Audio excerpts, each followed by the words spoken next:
Hello everyone, स्वागत है आप सभी का आइडियल पब्लिक स्कूल के यूट्यूब चैनल पर।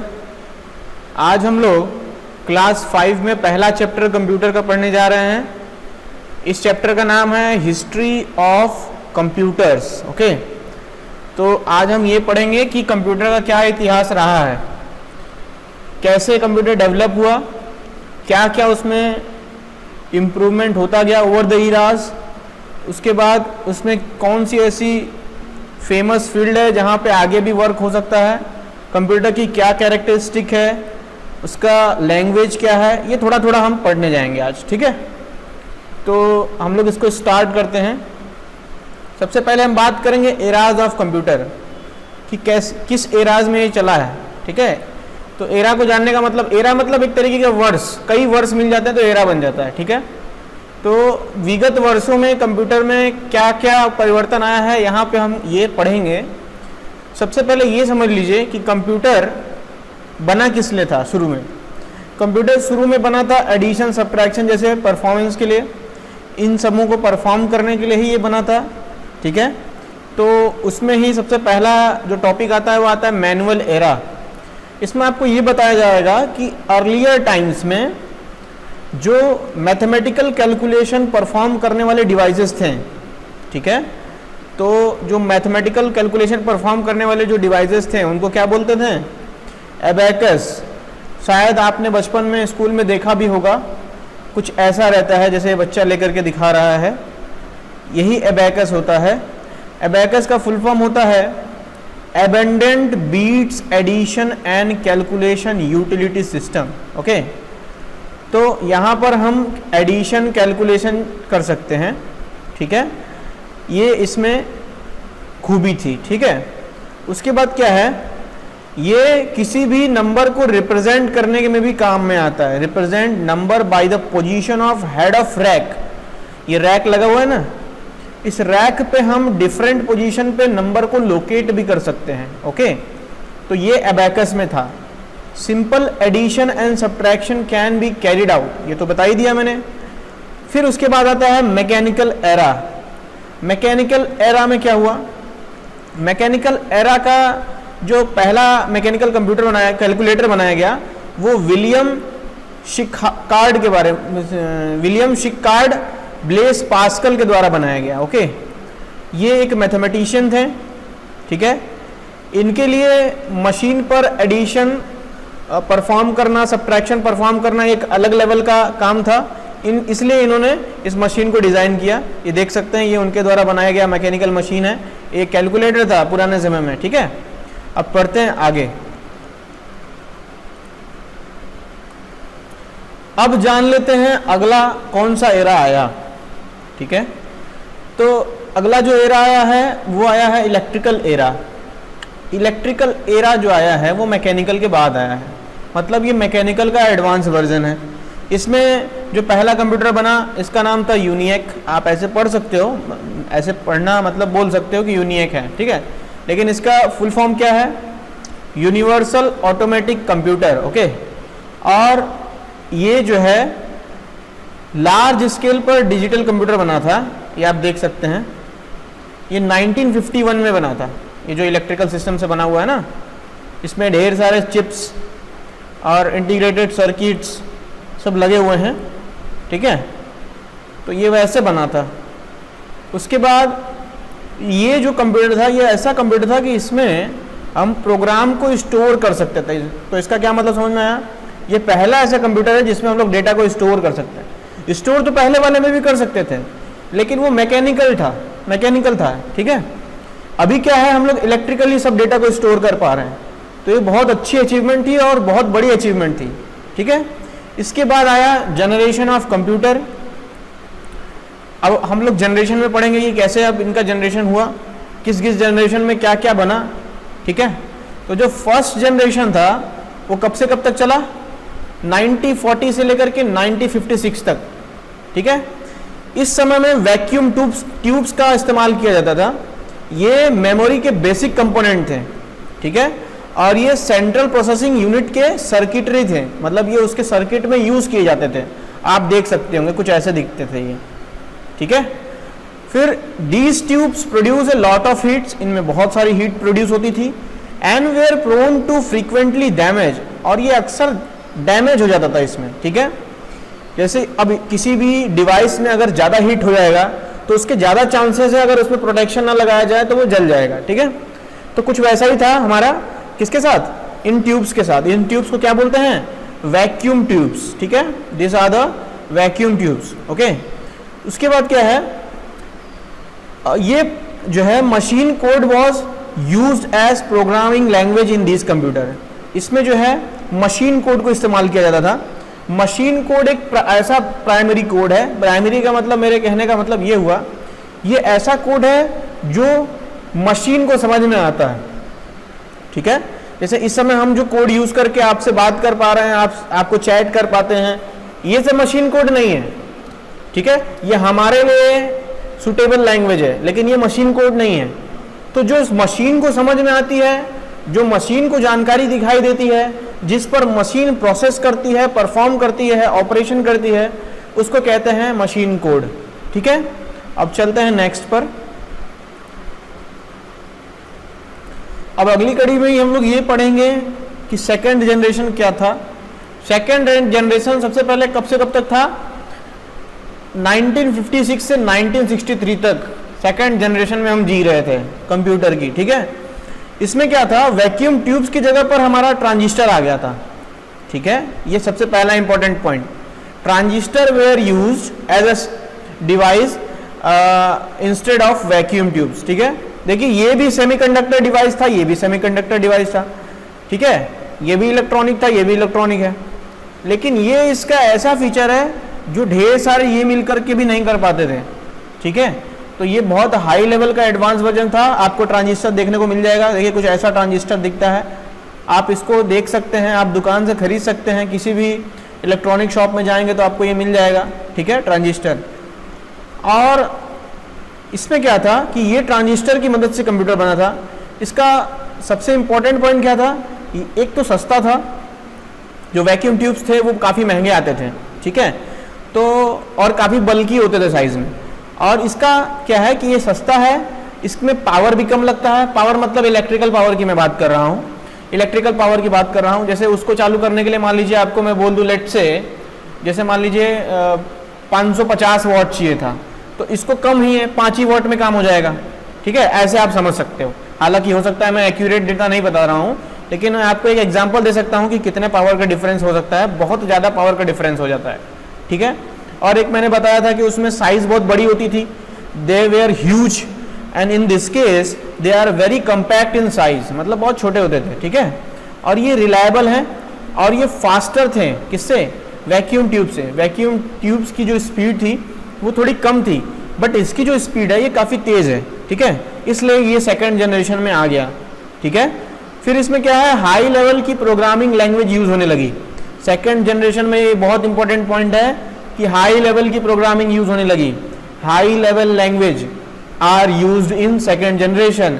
इन first generation there was machine coded language, and in this generation we are using high level language. What are they are Fortran और COBOL, ठीक है, कोबोल या फोर्ट्रान, ये अब हम लोग यूज करने लगे एज ए लैंग्वेज, ठीक है।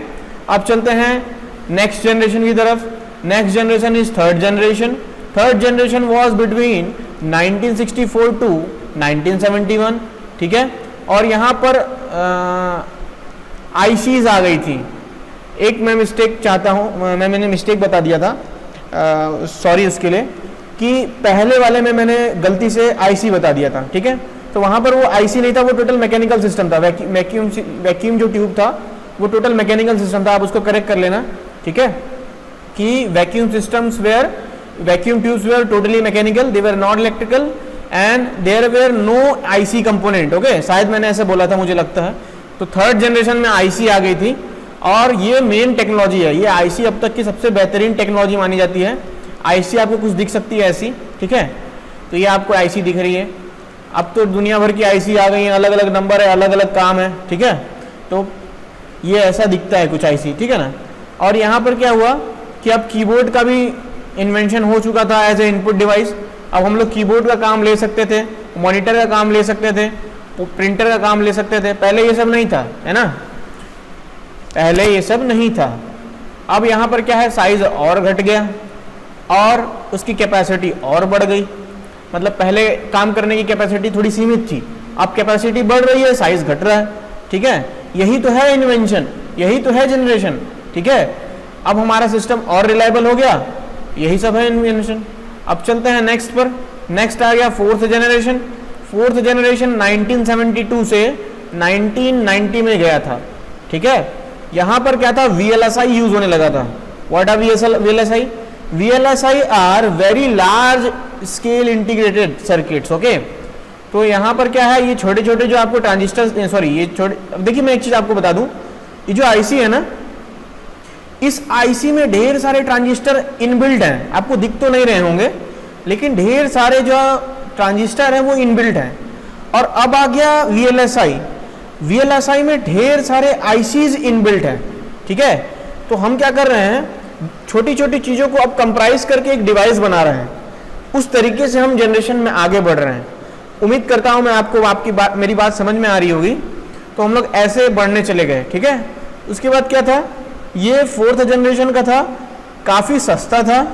ठीक है, और ये साइज में भी काफी छोटा था, और ये पोर्टेबल है। पोर्टेबल में तो समझ रहे हैं, एक डिवाइस का डेटा दूसरी जगह पर जाकर के भी ट्रांसफर हो सकता है। रिलायबल है, रिलायबल तो सभी थे, रिलायबल ये भी है, ये उससे ज्यादा रिलायबल है। ठीक है, और यहीं से आपका पर्सनल कंप्यूटर का रिवॉल्यूशन स्टार्ट होता है। ओके, तो ये था, आज भी लोग इसकी पढ़ाई करते हैं, इसी के आधार पे आज भी हमारा कंप्यूटर का जनरेशन होता है। तो ये बहुत इंपॉर्टेंट टर्म है VLSI। ठीक है, आज भी IITs में इसकी पढ़ाई होती है। ठीक है ना, अब चलते हैं आगे फिफ्थ जनरेशन में। फिफ्थ जनरेशन में चलते हैं। फिफ्थ जनरेशन 1991 से स्टार्ट हुआ था और अभी तक चल ही रहा है। ठीक है, तो इसमें क्या हुआ, आर्टिफिशियल इंटेलिजेंस यूज होने लगा। ठीक है, what is artificial intelligence? Artificial intelligence का मतलब ये हो गया, कुछ ऐसा सिस्टम बनाते हैं जो हमारे सेंस को समझ के ही आंसर रिप्लाई कर दे। ठीक है, हमारे IQ के हिसाब से चले। ठीक है, इतना फास्ट हो गया और एकदम ह्यूमन लाइक बिहेवियर करे, जैसे रोबोट्स वगैरह बनने लगे। ठीक है, तो ये हमारा फिफ्थ जनरेशन में आ गया। और यहाँ पे क्या था, सबसे अच्छी बात कि ये लॉजिकल और रियल नॉलेज पर बेस्ड थे। जैसे मैंने अभी आपको बताया कि ये ह्यूमन लाइक बिहेवियर जैसा सिस्टम फॉलो करने लगा था। तो जैसे मतलब इंसान सोचते हैं, इंसान काम करते हैं, उस हिसाब से अब ये चलने लगा था। जैसे ये रोबोट आपको दिख रहा होगा, ये फिफ्थ जनरेशन का कमाल है। अब हमको क्या है कि मान लीजिए, मैं रोबोट का एग्जांपल आपको दे देता हूँ। मान लीजिए कोई एक ऐसा रोबोट मैंने बनाया कि जब कोई आदमी या कोई इंसान या कोई ह्यूमन बीइंग उसके अंदर 10 रुपए देता है तो वो आपको 10 रुपए की कैडबरी वापस करता है। तो ये भी एक रोबोट है ना। उसके मुंह में से मान लीजिए मैंने आप उसको जो है या उसके पॉकेट में से मैंने उसको 10 रुपए दिया, तो वो हमको लेफ्ट हैंड से या राइट हैंड से एक टॉफी निकाल के दे दिया। ये सब क्या है, ये दुकान पे भी तो होता है, दुकानदार भी तो यही करते हैं, लेकिन ये ज्यादा रिलायबल हो गए और ज्यादा फास्ट हो गए। दुकानदार क्या करेगा, जाएगा, पैसा लेगा और उसको तब निकाल करके देगा। ये क्या करेंगे, पैसा दिया तुरंत आपको फूड दे दिया। ठीक है, ये होता है अब इसमें। अब चलते हैं आगे कंप्यूटर लैंग्वेज पे। कंप्यूटर लैंग्वेज में आपको क्या मैं बताना चाह रहा हूं, ये देखते हैं। जैसे आपको पता होगा कि ह्यूमन टू ह्यूमन बात करने में, जैसे मैं आपसे बात कर रहा हूं, हिंदी मीडियम से, एज वेल एज थोड़ा बहुत इंग्लिश में मिक्स हो जाती है कभी कभी। ठीक है, वो जरूरी है, आप लोग को दोनों चीज सिखानी पड़ती है। ठीक है, वो इसलिए ताकि आप लोग थोड़े से क्या बोलते हैं, इंटरैक्टिव रहो। ठीक है, थोड़े से आप फोकस्ड रहो, इसलिए मैं हिंदी इंग्लिश दोनों मिक्स करके बोलता हूँ। टोटल इंग्लिश भी मैं बोल सकता हूँ, लेकिन इंग्लिश नहीं बोल रहा हूँ, इसलिए हिंदी इंग्लिश मिक्स बोल रहा हूँ ताकि आपको परेशानी ना हो। ठीक है, you can be comfortable, you may be comfortable with English and Hindi, but I am also using both the languages. Okay, now हम लोग चलते हैं लैंग्वेज पर। जैसे हम अभी आपसे बात कर रहे थे, एक लैंग्वेज का सहारा लिया था, उसी तरीके से मशीन टू मशीन बात करने के लिए मशीन का लैंग्वेजेस होती हैं। हम लोग अब आगे उसके बारे में पढ़ने जा रहे हैं। तो लैंग्वेजेस में सबसे पहली लैंग्वेज जो यूज हुई थी फर्स्ट जनरेशन में, वो थी मशीन लैंग्वेज। ये आपको तो बताया ही मैंने। उसके बाद जो सेकेंड जनरेशन में यूज हुई है वो असेंबली लैंग्वेज है। ये नाम नोट करते चलिए आप लोग। ठीक है, और जो थर्ड जनरेशन में यूज हुआ वो था high level language, okay, high level language. 4th generation में सॉफ्टवेयर पैकेजेस आ गए थे, 5th जनरेशन में एक्सपर्ट सिस्टम आ गया था, ठीक है। तो अब हम लोग बात करते हैं मशीन लेवल लैंग्वेज में क्या था। मशीन लैंग्वेज बोल सकते हो, मशीन लेवल लैंग्वेज में बोल सकते हो। इसमें क्या था कि जब भी आपको कोई भी ऑपरेशन परफॉर्म कराना होता था, जब भी मैं बोलूँ ऑपरेशन परफॉर्म कराना था, तो इसका मतलब ये समझ लीजिए कि कंप्यूटर से कुछ काम लेना था, ठीक है। तो जब भी हमें कुछ कंप्यूटर से काम लेना था तो हम लोग 2 नंबर का यूज़ करते थे, 0 और 1। 0 और 1 मतलब बाइनरी सिस्टम में हम चलते थे, ओके। 0 का मतलब होता था ऑफ, ओके, 1 का मतलब होता था ऑन, ठीक है। मान लीजिए मैं एक कोई सा कंप्यूटर बना रहा हूँ जिसमें मैं एक उस कंप्यूटर का ऐसा प्रोग्राम डिज़ाइन किया हूँ कि वो एक बल्ब को जलाने में यूज़फुल हो, तो मैं क्या बोलूँगा, वहाँ पर मैं ऐसी कोडिंग करूँगा, ऐसी मशीन लैंग्वेज यूज़ करूँगा कि 0 से ट्यूबलाइट ऑफ हो जाए या बल्ब ऑफ हो जाए और 1 से वो ऑन हो जाए। कुछ ऐसा ही है, एकदम सिंपल, इसी तरीके से आप समझिए, ठीक है। यहाँ पर क्या था, स्पीड काफ़ी तेज़ थी, ये आप याद करिए कि स्पीड काफ़ी तेज़ थी। मेमोरी लेकिन इनकी बहुत कम थी, इनकी मेमोरी बहुत कम थी। मेमोरी का मतलब होता है डेटा स्टोर करने की क्षमता, ठीक है, ये बहुत कम थी इनके पास। और ये जो है लो लेवल लैंग्वेज में आते थे, ठीक है। मतलब मशीन लैंग्वेज को आप क्या कह सकते हैं, लो लेवल लैंग्वेजेस, ओके। तो अब उसके हिसाब से हम लोग आगे बढ़ते हैं। अब हम लोग मशीन लेवल से एडवांस में चले गए थोड़ा सा, तो वहाँ पर हम लोग असेंबली लैंग्वेज में पढ़ने लगे। तो अब असेंबली लैंग्वेज यूज होने लगा। असेंबली लैंग्वेज में क्या था, न्यूमोनिक कोड यूज होने लगे, ठीक है। आप देख सकते होंगे न्यूमोनिक कोड्स, ये नाम को याद रखिए, इसमें M साइलेंट है, ओके। तो न्यूमोनिक कोड का मतलब होता है सिंबल्स। तो हम लोग अब सिंबलर फॉर्म में चलने लगे, ठीक है। तो हम लोग सिंबल यूज करने लगे कोई भी परफॉर्मेंस, कंप्यूटर का ऑपरेशन परफॉर्म कराने के लिए, ठीक है। इसके लिए अब देखिए हम लोग एडवांस लेवल पे बढ़ते जा रहे हैं लैंग्वेज में, लेकिन कंप्यूटर को तो एक ही लैंग्वेज समझ में आती है। कंप्यूटर हमने कैसे बनाया है, कंप्यूटर को हमने ऐसा डिजाइन किया है कि वो केवल एक लैंग्वेज अंडरस्टैंड करता है, केवल एक लैंग्वेज समझता है। वो लैंग्वेज कौन सा है, that is the machine language, okay, that is the 0-1 language, okay, that is on off language. But we are increasing in high level languages, so we need a converter. हमें एक converter की आवश्यकता है जो हमारे लैंग्वेज को machine में transfer करने के लिए मशीन लेवल लैंग्वेज में कन्वर्ट कर दे, ठीक है। इसलिए जैसे ही हमने असेंबलिंग लैंग्वेज में पहुंचा, वहां पे हमने एक असेंबलर बनाया। असेंबलर क्या करता था, असेंबली लैंग्वेज को मशीन लेवल लैंग्वेज में कन्वर्ट करता है, ओके, इसको याद रखना। अब चलते हैं, अब हमें कुछ और आगे बढ़ना था, हमें पूरा हमारा थोड़ा परफॉर्मेंस और अच्छा करना था, तो हम लोग हाई लेवल लैंग्वेज में बढ़ गए। कहाँ बढ़ गए, हाई लेवल लैंग्वेज में। हाई लेवल लैंग्वेज काफ़ी सिंपल होती हैं, नाम से समझ जाइएगा हाई लेवल है तो बहुत डरावनी होगी। हाई लेवल का मतलब ये नहीं हुआ, हाई लेवल का मतलब मशीन के हिसाब से उस लैंग्वेज को डिसाइड किया गया। मशीन लेवल को हम लोग लो लेवल बोले, उसके आगे जितना भी बढ़ रहा है उसके हिसाब से हम उसको इंटीग्रेट करते जा रहे हैं, ठीक है। तो हाई लेवल का मतलब क्या हुआ कि ये सिंपल होगी और ये यूजर फ्रेंडली ज़्यादा होंगी पिछले वाले से, ओके, पिछले वाले से ये यूजर फ्रेंडली ज़्यादा होंगी, ठीक है। इसमें क्या है, इसमें हम लोग इंटरप्रेटर यूज करने लगे। इंटरप्रेटर, ठीक है, व्हाट आर इंटरप्रेटर, ये एक ट्रांसलेटर है, ठीक है। 2 टाइप के हम लोग ट्रांसलेटर इसमें पढ़ेंगे, एक इंटरप्रेटर और एक कंपाइलर। सबसे पहले हम लोग इंटरप्रेटर में पढ़ लेते हैं थोड़ा सा कि इंटरप्रेटर क्या था। इंटरप्रेटर क्या करता था, ट्रांसलेट करता था हाई लेवल लैंग्वेज को मशीन कोड लैंग्वेज को, सॉरी मतलब हाई लेवल लैंग्वेज को मशीन लेवल लैंग्वेज में, ठीक है।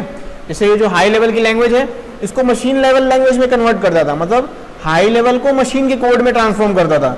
लेकिन इसका क्या प्रॉब्लम था, इसका प्रॉब्लम ये था, ये लाइन बाय लाइन करता था, मतलब कतार में एक पूरा हुआ, फिर दूसरा पूरा हुआ, फिर तीसरा पूरा हुआ। इसमें क्या था, हमको स्पीड उतना नहीं मिल पाता था। जैसे एक हुआ उसके बाद अगला होगा, उसके बाद अगला होगा, उसके बाद अगला होगा, मतलब क्या होगा, जब तक एक पूरा नहीं हो जाएगा तब तक अगला वेट करेगा, ऐसे था। जैसे आपको मैं बोल दूं कि आप लोग एक कतार बना लो और मैं साथ साथ आपका जो है होमवर्क ऐसे चेक करूंगा कि एक बच्चे का होमवर्क चेक कर लूंगा तो फिर अगले बच्चे का होमवर्क चेक करूंगा, ऐसे क्या होगा, टाइम टेकिंग हो जाएगा, है ना। उसके बाद मैंने क्या बोला, मैं एक ऐसा काम करता हूं मैं एक सिस्टम बनाता हूं जहां पर मैं सारे बच्चों को एक साथ बोलूंगा कॉपी सबमिट करो, और मैं एक साथ उनको कॉपी दे दूंगा चेक करके। तो ये क्या है, ये हाई लेवल का है, ये एडवांस है। ये जो मैं हाई लेवल का बात कर रहा हूं ना, ये कंपाइलर है, और जो मैं कतार बना बना के एक एक लोगों का चेक कर रहा था वो इंटरप्रेटर है। ठीक है, उम्मीद करता हूं आप समझ गए होंगे। तो उसी तरीके से आप कंपाइलर का थोड़ा पढ़ लेते हैं। कंपाइलर भी हाई लेवल को मशीन लैंग्वेज में कन्वर्ट करता है, लेकिन ये एक बार में ही कर लेता है। जैसे मैंने बताया ना, सारे बच्चों को कॉपी एक साथ सबमिट किया, एक साथ चेक किया और सबको दे दिया। ठीक है, this is what compiler is. Okay, इसमें क्या था, हाई लेवल की लैंग्वेज बताया ही मैंने, कोबाल, पास्कल, जावा, सी प्लस प्लस, ये सब यूज होने लगी। ठीक है ना। अब चलते हैं सॉफ्टवेयर पैकेजेस पे। Software packages are more user friendly, more portable and independent of operating system. ये याद रखना, ठीक है, ये ऑपरेटिंग सिस्टम पर निर्भर नहीं करता। अब सॉफ्टवेयर पैकेजेस आ गए हैं ना सब, तो ये मतलब नहीं करता कि आप किस पर काम कर रहे हो। ठीक है, आप विंडो 7 पे काम कर रहे हो, विंडो 10 पे काम कर रहे हो, विंडो 8 पे काम कर रहे हो, एक्सपी पे काम कर रहे हो, किस पे काम कर रहे हो, ये डिपेंड नहीं करता। ये उस पर डिपेंड करता है कि आप कौन सा पैकेज हो, वो सब पे काम करा सकते हो उसमें। ठीक है, depending upon the beats. Okay, अब ये बीट्स क्या है, बीट्स का मतलब होता है एक ऐसा सिस्टम जिसके हिसाब से सिस्टम, हमारा जो कंप्यूटर सिस्टम है वो रन करता है। ठीक है, और ये हाईली एग्जीक्यूटिव था, मतलब ये कोई भी क्या नाम है, परफॉर्मेंस को तेजी से कर सकता था। ठीक है, उसके बाद आया एक्सपर्ट सिस्टम।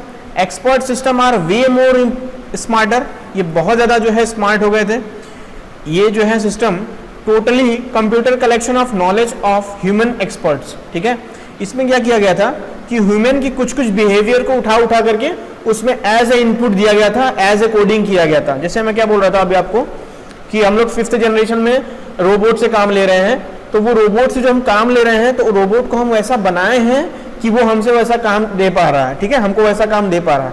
तो उसके लिए क्या किया गया है, ये 5GL यूज किया गया है। ठीक है, समझ गए। अब चलते हैं नेक्स्ट पर। अब थोड़ा आगे पढ़ लेते हैं। ठीक है, बहुत सी पढ़ाई हमने कर ली, लेकिन थोड़ा सा और आगे पढ़ लेते हैं ताकि ये चैप्टर खत्म हो जाए। ठीक है, आपको थोड़ी जानकारी मिल जाए अच्छी खासी। अब हम लोग क्या कर दिए, टेबलाइज कर दिए, सारी चीज़ों को हमने टेबलाइज कर दिया। ठीक है, ताकि हम लोग कंसाइज वे में सारे जानकारी को एक साथ देख सकें। तो आप देख सकते हैं मशीन लैंग्वेज लिखा हुआ है, मशीन लेवल लैंग्वेज, उसमें फीचर्स लिखे हुए हैं, ये फीचर्स मैंने बता ही दिए हैं। असेंबली लेवल दिया हुआ है, इसके भी फीचर्स मैंने बता ही दिए हैं। और हाई लेवल लैंग्वेज दिया हुआ है, इसके भी फीचर्स मैंने बता ही दिए हैं। पैकेजेस दिया हुआ है, सॉफ्टवेयर पैकेजेस, इसके भी हम फीचर बता ही दिए हैं। और एक्सपर्ट सिस्टम है, इसके भी हम लोग फीचर बता ही दिए हैं। ठीक है, और अब हम लोग चलते हैं आगे। आगे में हम लोग ये पढ़ते हैं what are the characteristic of a computer. अब हम लोग की कंप्यूटर की पढ़ाई थोड़ी अच्छे से स्टार्ट होने जा रही है। ठीक है, तो सबसे पहले इनके पास स्पीड होता है। ठीक है, ये ह्यूमन के द्वारा डिज़ाइन है, लेकिन ह्यूमन से अच्छा काम करने के लिए यूज़ किए जाते हैं। ठीक है, ह्यूमन एक बार गलती कर सकता है कैलकुलेशन में, लेकिन computer can never do. Okay, computer कभी नहीं कर सकता। अब हम लोग चलते हैं कंप्यूटर की कुछ विशेषताओं के बारे में जानते हैं, कंप्यूटर की स्पीड के बारे में जानते हैं। इसमें बताया जा रहा है स्पीड होता है कंप्यूटर के पास। तो जैसे किसी भी टास्क को परफॉर्म करने के लिए कंप्यूटर कुछ समय लेता है, उसी के हिसाब से उसका स्पीड बनाया गया कि कौन सा कंप्यूटर कितने स्पीड का है। ठीक है, तो यही है इसकी स्पीड की कैरेक्टरिस्टिक। फिर आगे चलते हैं, आगे हम लोग एक्यूरेसी पढ़ते हैं। एक्यूरेसी की मैंने बता ही दिया है, कंप्यूटर हमारे ही द्वारा बनाया गया है, लेकिन हमसे ज़्यादा एक्यूरेट है। समझ रहे हैं ना। जैसे मैं अपना एक सवाल बनाया और अपने सवाल को 5 बच्चे को दिया, 5 बच्चे इंसान हैं। ठीक है, और 5 कंप्यूटर बनाया, 5 कंप्यूटर को भी वही सवाल दिया, लेकिन 5 लोगों, जो 5 बच्चे थे, 5 बच्चों में से कुछ बच्चे वो सवाल गलत कर सकते हैं, लेकिन वो कंप्यूटर सवाल गलत नहीं कर सकता। क्यों नहीं कर सकता? क्योंकि उसको उतना ही आदेश दिया गया है कि आपको यही करना है और ये इस कोड पर काम करना है आपको। ठीक है, तो वो कभी गलती नहीं कर सकते। तो computer can never do false operation. Okay, so they are very accurate. ठीक है, ये एरर नहीं करते हैं। ठीक है ना, they never shows inaccurate result. ठीक है, अब रिलायबिलिटी की बात करते हैं। रिलायबिलिटी का मतलब हो गया कि कौन सा सिस्टम कितना कंसिस्टेंटली और कितना अच्छा परफॉर्म कर सकता है किसी भी पर्टिकुलर समय पर। ठीक है, विदाउट एनी फेलियर। तो ये हमारा रिलायबिलिटी है, भरोसा हम किस पर कर सकते हैं, उस तरीके का कुछ है ये। ठीक है, तो बहुत भरोसेमंद है, हम लोग इस पर भरोसा कर सकते हैं बिंदास एकदम। ठीक है, अब चलते हैं आगे। अब हम लोग आगे पढ़ते हैं। आगे में हम लोग इसकी वर्सैटिलिटी के बारे में पढ़ते हैं, ठीक है, वर्सैटिलिटी। ओके, तो computer can do A variety of task, भिन्न प्रकार के टास्क इस पे परफॉर्म करा सकते हैं। जैसे किसी भी क्षेत्र में यहाँ पर हम काम ले सकते हैं, education, science, technology, business, finance और अकाउंट, कम्युनिकेशन एटसेट्रा, किसी भी क्षेत्र में हम इनसे काम ले सकते हैं। They are never suppose that they can do a particular task, they can do different task. Okay, so they are very versatile in nature. Okay, अब चलते हैं हम लोग आगे, इसकी स्टोरेज के बारे में जान लेते हैं। इनकी स्टोरेज कैपेसिटी बहुत अच्छी खासी होने लगी अब तो, ठीक है। पहले स्टोरेज कैपेसिटी थोड़ी कम थी, अब ये लोग ज़्यादा अच्छे से ज़्यादा अमाउंट ऑफ डेटा स्टोर कर सकते हैं, ठीक है। जैसे अब हम लोग हार्ड डिस्क में डेटा सेव कर सकते हैं, CD DVD में सेव कर सकते हैं, पेन ड्राइव में सेव कर सकते हैं, रैम इनके पास है, ये है। रैम और रोम के बारे में हम बहुत अच्छा सा एक डिस्कशन करेंगे आने वाले समय पर, ठीक है। फिलहाल मैं थोड़ा सा आपको बता दूं, ये मेमोरी के टाइप्स होते हैं, इसके हिसाब से ही हमारा कंप्यूटर वर्क करता है, ठीक है। अब उसके बाद हम लोग ये जानते हैं कि hard disk can store maximum amount of data, सबसे ज़्यादा डेटा को स्टोर करने की क्षमता कौन रखता है? हार्ड डिस्क रखता है, ठीक है। अब हम लोग आगे पढ़ेंगे डेलीगेंस के बारे में। तो डेलीगेंस क्या है? डेलीगेंस में ये पढ़ाया जा रहा है कि computer are not responsive to human factors like fatigue, tiredness और बोर्डम, ठीक है। मतलब जैसे इंसान कोई काम करते करते थक जाता है तो वो बोलने लगता है भैया मैं थक गया हूँ, मैं टायर्ड हो गया हूँ, एकदम बोर हो गया हूँ एक ही काम करते करते, लेकिन कंप्यूटर आपको कभी ऐसा नहीं कहेगा। So they are very delicate to their work. Okay, so they can do work repeatedly, okay, और वो इफिशिएंटली काम कर सकते हैं ओवर द क्लॉक, किसी भी समय तक के लिए। ओके, और ये मैंने बता ही दिया, they are multitasking, they are very multitasking. Okay, उसमें हम लोग एक साथ ढेर सारे काम कर सकते हैं, जैसे म्यूजिक भी सुन सकते हैं, गेम्स भी खेल सकते हैं, और चाहें तो कोई और मतलब MS वर्ड भी चला सकते हैं, कोई और भी सॉफ्टवेयर एक साथ रन कर सकते हैं। तो they are very multitasking. Okay, अब हम लोग कुछ फेमस पर्सनालिटीज़ के बारे में जानेंगे जिनका कंप्यूटर के क्षेत्र में काफ़ी बेहद इम्पॉर्टेंट योगदान था। सबसे पहला नाम आता है चार्ल्स बेबेज का, ये सबको आपको पता होगा बचपन से। He is known as father of computer, इनको कंप्यूटर का फादर कहा जाता है, ठीक है। और ही वॉज अ मैथमेटिशियन, ये एक गणितज्ञ थे। He was a mechanical engineer, एक मैकेनिकल इंजीनियर थे। और इन्होंने ही डिजिटल प्रोग्रामेबल कंसेप्ट का यूज़ किया, पहली बार इन्वेंशन में यही लाए, मतलब पहली बार डिजिटल प्रोग्रामेबल कंप्यूटर इन्होंने ही इन्वेंट किया, ठीक है। He invented analytical engine and difference engine, ये दो इंजन बनाए इन्हीं के द्वारा गए हैं, ठीक है, which became base of today's computer, और ये आजकल की बुनियादी हैं, इन्हीं के हिसाब से हमारा कंप्यूटर चलता है, ठीक है। तो एनालिटिकल इंजन और डिफरेंस इंजन इन्हीं के द्वारा बनाया गया था। अब ये क्या है, इनके बारे में आपका थोड़ा सा वर्क है, आप इसको गूगल करिए, इसके बारे में थोड़ा सा पढ़िए और मुझे बताइए, ठीक है, कमेंट सेक्शन में, ये आपका होमवर्क है। आगे नाम आता है ब्लेस पास्कल। ये देखिए, ये जो है ना, ये चार्ल्स बेबेज है और ये हैं ब्लेस पास्कल। तो ये फ्रेंच मैथमेटिशियन थे, ठीक है, responsible for a series of discovery, ढेर सारी डिस्कवरी किया था। सबसे पहले फर्स्ट कैलकुलेटर इन्होंने ही बनाया था, ठीक है, उसको इन्होंने नाम दिया पास्कलीन। ये 1642 में ऐसा काम कर गए थे। उसके बाद आते हैं जॉन नेपियर। जॉन नेपियर का नाम आता है, ये लॉगरिथमिक डिस्कवरी के लिए जाने जाते हैं, ठीक है।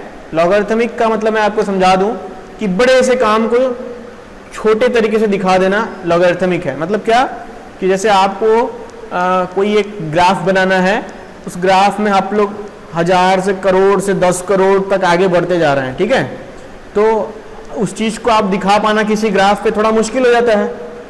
इतनी छोटी छोटी ग्राफ की पेजेस होती हैं, उसमें छोटा छोटा यूनिट्स होता है। तो इन्होंने ही लॉगरिथम का कंसेप्ट दिया, उस बड़ी सी चीज़ को छोटे से जगह पे हम दिखा सकते हैं, ठीक है। उसके बाद he also invented Napier bone. ये आपका होमवर्क है, व्हाट इज नेपियर बोन, या आप खुद सर्च करेंगे गूगल पे, गूगल बाबा में सर्च करेंगे और ये आपको बताएगा, ठीक है, ये आपका होमवर्क है। And made common use of decimal points in arithmetic and mathematics. पहले क्या था, हम लोग जो कैलकुलेशन परफॉर्म करते थे कंप्यूटर से, उसमें हम लोग डेसिमल तक नहीं जा पाते थे, इन्होंने डेसिमल का कंसेप्ट यूज़ किया और हमारा कंप्यूटर अच्छे से काम करने लगा।